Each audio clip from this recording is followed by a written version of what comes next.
Hello everyone, welcome to Ed Puzzle Parashat video on Parashat Va'era. Now at the end of last week's Parashat, Moshe went to Paro and said, let my people go. And not only did Paro not say let them go, but he said, I'm going to make it harder on the people. And I'm not going to provide them with straw anymore. Now, Moshe goes to Hashem and he says, Hashem, lama haring otal amaseh, you're doing bad to the people. From when I went to Paro, it got worse. Hashem says, trust me, it's going to get better, and eventually Paro is going to send them out of Mitzrayim.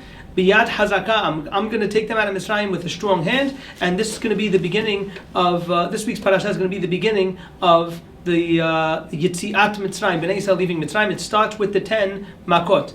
Now, a lot of times in life it has to get worse before it gets better, and that's the end of last week's parasha. It gets worse, and then it's going to start getting better. So, in the beginning of this week's parasha, first Hashem says to Moshe, I remember Bnei Yisrael, I didn't forget about them, I heard their tefillot, and therefore he says as follows, V'hotzeti etchem, I'm going to take them out from the loads of Mitzrayim, V'hitzalti etchem, I'm going to save them, V'galti etchem, I'm going to redeem them, V'lakachti etchem li le'am, I'm going to take them as a nation, and V'heveti etchem el haaretz, I'm going to bring them into Eretz Yisrael. Now these are the 4, or we're going to see 5, languages that Hashem used to redeem Bnei Yisrael. V'hotzeti, v'hitzalti, v'ga'alti, v'lakachti, which is the basis for the custom of the halacha of drinking 4 cups of wine on the night of Pesach. V'hotzeti, v'hitzalti, v'ga'alti, v'lakachti. And there's really a 5th language of V'heveti that he's going to bring us into Eretz Yisrael. And the rabbis explain that these 4 languages are different stages in the Geulah. For example, cup number 4, v'lakachti, is, according to many rabbis, Matan Torah.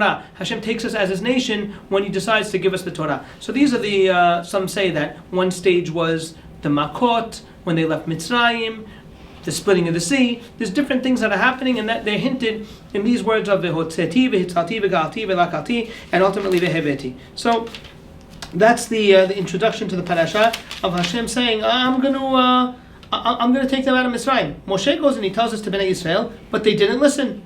Now the reason why they didn't listen is because they were working so hard, they couldn't even think about leaving Mitzrayim. So Moshe is let down. So Hashem tells to Moshe, and he says, go to Paro and tell Paro, let my people go. Moshe says, I told Bnei Yisrael, they didn't believe me. If Bnei Yisrael didn't believe me, is Paro going to believe me? But Hashem says to Moshe and Aharon, don't worry, go anyway. And we're going to see, go anyway. Of course, Paro's not going to listen, but we're going to see that this begins the process of letting Bnei Yisrael out of Mitzrayim. Now, in the middle of the parasha, it goes through a census, lists the children of the families of Reuven, Shimon, and Levi. And now we go to begin the process. So now Hashem says to Moshe that what's going to happen is that Aharon is going to be your spokesman. He's going to be the one who speaks to Paro, and he's going to always talk. When you go to Paro, Aharon's going to be the one who speaks. So it says, what I'm going to do is I'm going to harden Paro's heart, and you're going to see all the miracles that are going to happen. Paro's not going to listen, and we'll see how the story plays out. Now the pasuk says that how old were Moshe and Aharon when they come stand in front of Paro? Pasuk says Moshe was 80. Aharon was 83 when they spoke to Paro. Now Hashem says to Paro, he says, if Paro asks you for a miracle, so take your stick, throw it in front of Paro, and it will turn into a snake. So they go into Paro, he throws down his stick and it turns into a snake, and Paro says, my people could do the same thing. They threw down their stick and it turns into a snake. But you know what happens, says the pasuk? Aharon's stick swallows their stick. So even though they were magicians and they could do the same thing, you take your stick and turn it into a snake, we could do the same thing. But look, the stick swallowed all of their sticks. Still, Paro hardens his heart and he doesn't listen to Bnei Yisrael. So Hashem tells Moshe, Paro is not listening to me. So you know what you got to do? You got to go to Paro in the morning, go to the Ye'or. Now Paro was by the Ye'or in the morning. Some say because Paro, he claimed that he didn't have to go to the bathroom because he was like a god, so he would go early in the morning by the Ye'or, and Moshe goes to see Paro. He says, take the stick that you turned into a snake, and he says, let my people go. And if you don't let my people go, I'm going to take my staff, hit the Ye'or, and all the water in the Ye'or is going to turn into blood, and the fish are going to die. So Hashem tells Moshe, okay, do it. Tell Aharon, take his stick and spread it on the water, and you know what's going to happen? There's going to be blood. And he does it, and Aharon takes his stick, he hits the water, and all the water in the Ye'or turns to blood. Not only that, but also the fish died. And the blood was all over Eretz Mitzrayim. Now, this is the first Makkah, the Makkah of Dam. So you would think that would be, imagine a week without water. But what happens is Paro's magicians also do the same thing. So Paro says, okay, I'm not going to be impressed. So that happens for 7 days. Now, that's Makkah number 1. So now Hashem tells Moshe, go to Paro and say that let my people go. And if you don't let my people go, I'm going to bring frogs all over Eretz Mitzrayim. And the frogs are going to go everywhere. They're going to go in your house, in your beds, in the houses of your servants, in your ovens, in where you make dough. Like, it's going to be all over the place. So Hashem tells Moshe, tell Aaron, take his stick and hit the or. And the Sephardeim are going to come on the whole Eretz Mitzrayim. So what happens is he stretches out his hand, and the Sephardeia comes and covers the entire land of Mitzrayim. Now the pasuk says it was one Sephardeia. Rashi says either because it speaks in the singular, but it was many. Rashi brings another pshat that it started with one, and as they hit it, it kept bringing more. Now finally, Paro is frustrated. Pasuk says that Paro calls Moshe and Aaron, and he says, "Please pray, get rid of the Sephardeia, get rid of the frogs." So Moshe says, when do you want me to get rid of them? So Paro says, L'mahar. Rashi explains, because Paro thought maybe it's like magic and he could get rid of it right now, so let me see if I could ask him a specific time and he'll get rid of it then. He says, Mahar, he says, okay. And what happens is, the Moshe prays to Hashem, and all the Sephardeia die. Okay, now what happens is, so whenever Paro has relief, he goes back to his old ways, and he decides not to let Bnei Yisrael go. So now we get up to Makkah number 3. Hashem tells Moshe, tell Aharon, bang the dirt. Now on the third Makkah, Paro was not warned. On the first 2 he was warned. On the third one he's not going to be warned. And when he bangs the dirt, all of a sudden lice is going to come on the whole Eretz Mitzrayim. And there was lice everywhere. It was ba'adam, ba'behema, all the dirt of the land, dust of the land became kinim in Eretz Mitzrayim. Now what happens is the magicians of Paro, they try to do this one, and this one they can't do. And after they can't do it, this is the words they say. They say, Etzba Elohim Hi. This is the finger of Hashem.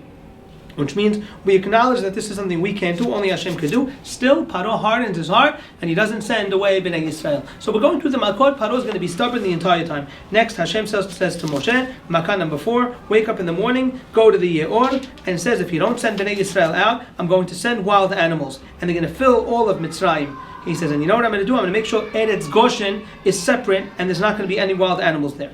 So what happens is he did it, and there were wild animals all over Mitzrayim. I always had a question: how did anyone in Mitzrayim survive if there were lions and tigers and wild animals all over Mitzrayim? Could be that Hashem kept them alive because He had to have people alive in Mitzrayim for the further Makot. But there's wild animals everywhere, and Paro calls Moshe and Aaron. He says, "No, you got to leave."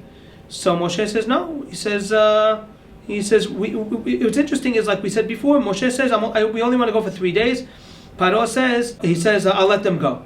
So he says, Moshe prayed to Hashem, and Hashem got rid of all the wild animals. And again, Paro hardens his heart, because whenever Paro has relief and the Makkah ends, Paro hardens his heart. So now, Makkah number 5 is, Hashem tells Moshe, go to Paro and tell him, let my people go. And if you don't let them go and you still grab onto them, my hand is going to be on all your animals. It's going to be Makkah David, where all the animals are going to die. Basusim, Bahamorim, Bagimalim, Babakar, Ubason. This line you know from the Haggadah. Basusim, Bahamorim, Bagimalim, Babakar, Ubason. He says all these animals are going to die, and Hashem's going to separate. No Jewish animals will die. All the animals of the Mitzrayim will die.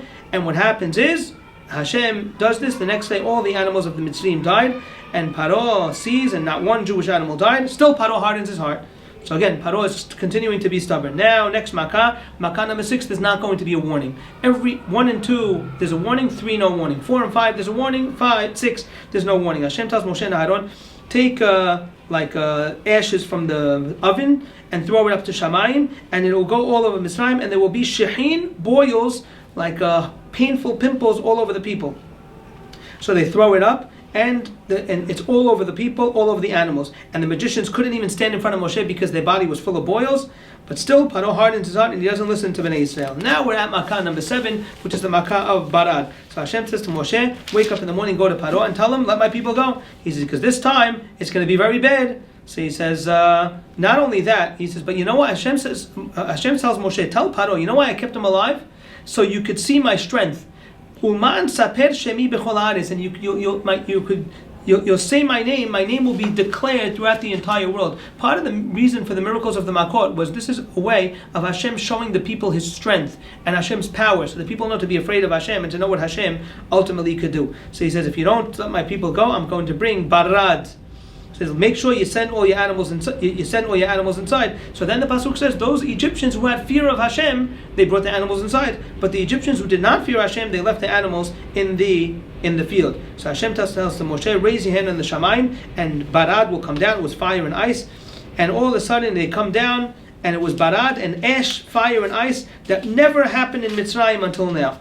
And again, this is going and it's hitting people and animals, and it's hitting also the grasses and the crops. Only in Goshen there was no barad. Paro calls Moshe and Aharon. I have no idea how. Had Paro get out to call them? There was barad all over the place. I'm not sure. Paro calls Moshe and Aharon, and he says, "I sinned," and now he starts to admit Hashem is the Sadiq. I and my people are Rishaim. Pray to Hashem, please get rid of it. He says, okay. He gets rid of it, and what happens is, whenever he gets rid of the Makkah and Paro has a moment of relief, the Makkah is gone, Paro hardens his heart, and he doesn't send Bnei Israel, just like Hashem told Moshe that this is going to happen. He says, Paro's not going to send them away, but you'll see ultimately I'll force his hand into sending Bnei Israel away. Now what's going to happen is next week's Parashat, after Makkah Bechorot, Paro says, okay, leave, but even then he's not happy because he chases Bnei Israel. You see the wickedness of Paro, the stubbornness of Paro, that no matter what goes on in his life, he doesn't agree to send Bnei Yisrael. We'll just give one quick Divar Torah. Some of us have the Paro in us, that when things are rough, we say, Hashem, I'm going to do this, I'm going to do that. All of a sudden things become good again. You say, okay, I'm good. There's like an old story. Someone prays to Hashem, Hashem, please help me find a parking spot. Please. All of a sudden, someone pulls out, now there's a parking spot. The guy says, oh, Hashem, never mind. Because I don't need you, Hashem, now. And that's Paro's attitude. When things are going rough, Hashem, please, Moshe, I'll send Bnei Yisrael. The minute the Makkah ends, Hashem, I'll see you. I'm not interested. I'm not sending Bnei Yisrael out. So this parasha starts with Bnei Yisrael still slaves, the promises of Hashem. Moshe starts to go to Paro. The first 7 Makot in this week's parasha, everyone, he goes to Paro. Again, there's no warning on number 3 and number 6, but the other ones he goes to Paro. Paro says no. The Makkah happens. Paro runs to Moshe, let them go. Okay, I'll pray, get rid of the Makkah. When the Makkah is gone, of course Paro does not agree to let Bnei Yisrael go. That's the end of Parashat video on Parashat Va'era. We'll see you all for the end of this story next week.